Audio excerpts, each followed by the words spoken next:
Hi, I'm Terry Smith from the Australian Access Federation. Welcome to Preparing Your Cluster. In this presentation, we will go through the CIFLAN guide for preparing your cluster and have a look at how I have prepared servers for my cluster. My cluster preparation will be slightly different as the servers I am using are restricted in how their networking can be configured. That is, all of the servers are directly accessible from the internet. Not that secure, but I'm not running a production federation.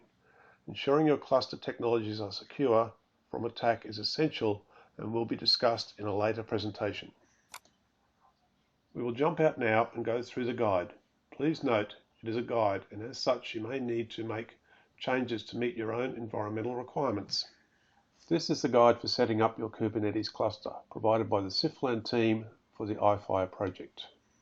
It provides information on the infrastructure setup, virtual machine requirements, and networking requirements.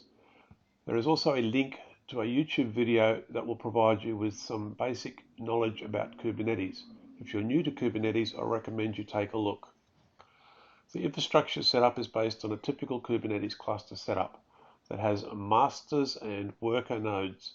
You can also set up a management node where you set and manage your cluster. You can run your cluster on a private network as long as you can provide a one-to-one NAT, which will be seen in the next slide. Here, all of the cluster servers sit behind a firewall or router that is connected to the internet.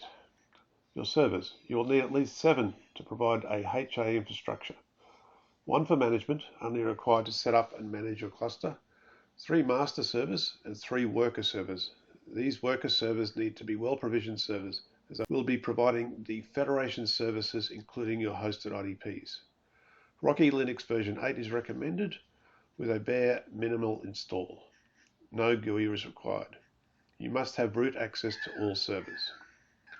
The network requirements. If running on a private network, all servers will require their own private IP address and will need to be able to communicate with all the other servers. You will also need 2 public IP addresses, one for the management node and the other for the services that you will make available. This includes your Federation Manager, your Discovery service, and the Metadata Query service. My server setup. I have 1 management login node. That's 3 master or control nodes. All of these are fairly small. 3 worker nodes. These are larger, as I'll be doing most of the work. I've also defined the 3 subdomains. All point to the same public address, which will be my ingress address. I'm ready to move on to the next step, setting up my Kubernetes cluster. My servers are prepared and we're ready to go.